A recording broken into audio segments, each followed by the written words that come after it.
Editorialak badaka horretarako joera bebai eta testu askokin eitzen dabe hori, ez? Publikatu da momentutik urte batzutara ikusi oraindik talkual funtzionatzen daben, bigarren edizioan merezi daben, liburua bastante edo asko mugitzu zan, nik espero nebanerako, eta orduan horrek bebai, sortzen da aukera bat, bigarren edizio bat eitzekotan, igual zentzua dakala pur bat txukuntzeko. Pentsatzen eban gehiago damutuko nintzala, idatzetako testuaz, eta ez larregi. Bai egizia da, basegoa zelaia testuan bertan gauza batzuk nik ezitxu bazenak oso garbi, eta zalantza moduan agertzen dirala liburuan, eta jarraitzen dabe zalantzan egoten. Sujeto maskulinoan nola baitzeko desubikazio bat proposatzen dutela, eta horrek bere ustez emoten dabela aukera bat dejarse hacer, berak esaten dago, aldarrikatzen dago liburuan planteatzen dutela el momento de dejarse hacer, eta nola gizonok igual joera aukidugun beti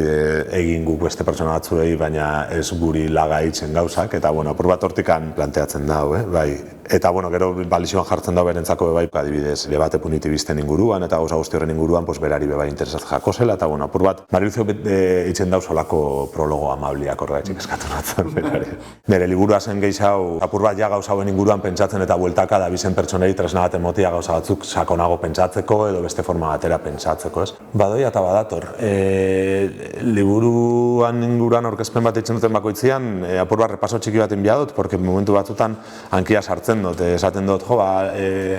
ontsa ez dauz hainbeste gizon talde, baina lehenago gondira gehiago, eta orduan gero publikoan norbaitek esaten, nire herrizan sortu da bat, nire herrizan beste bat, eta nirian beste bat, eta ez dakit zer. Ez dakit nik uste dut asuntua gora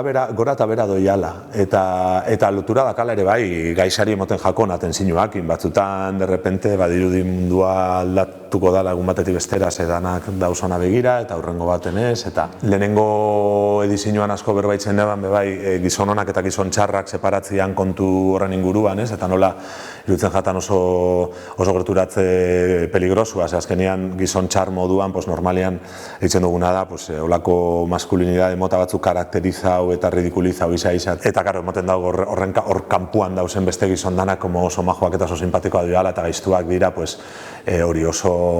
bizualki violentuak dira zenak, gainera askotan lotuta dago hori arraza konkretuekin, gizon zurisa dena dira askoz berdin saliauak, baina gizon latinuak gero marrokisak dira, eske beste kultura batekoa dira oso matxistak dira, eta hor sortzen dugu zela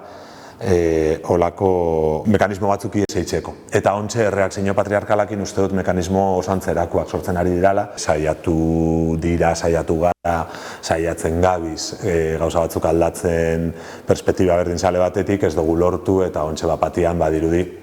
hori 15 urteko gaztie dakela kulpa, porque YouTubeen ikusten da ez dakizer eta bapatian neomatxista batzu diraz, baina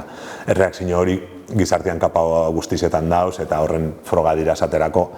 reakzio neomatxista hori erabiltzen daben alderdi politikuek gero eta boska gehiago lortzen dituzue eta obviamente ez dira 15 urteko gaztiak alderdi horreri boska moten dabizenak, ez? Ez pentsatzea gizonok sortu aldogunik inongo mugimendurik, ez dakana loturarik gure inguruan dauzen talde feministekin edo horretan lanian dabizen beste eragile batzukin, talde misto askotan bebai egiten dira honen inguruko lanketak, eta horrek esan nahi da bela, apur bat ekosistema horren barruan mugitzu behar garala eta saiatu behar garala ekiditen apur bat hori autorreferentzialtasunan trampa hori eta guk diagnostikoa egin, guk arazoak identifikatu eta guk konponbideak proposatu horretan, azkenean hor askotan gauzak altzen dirala. Eta presente ukibia dela, erabat konektatuta dagoela gure gizartean dagoazen beste borroka eta beste egoera batzukin, eta orduan ezin dugula maskulinitatea pentsatu, kapitalismoa pentsau barik edo arrazakelisa pentsau barik.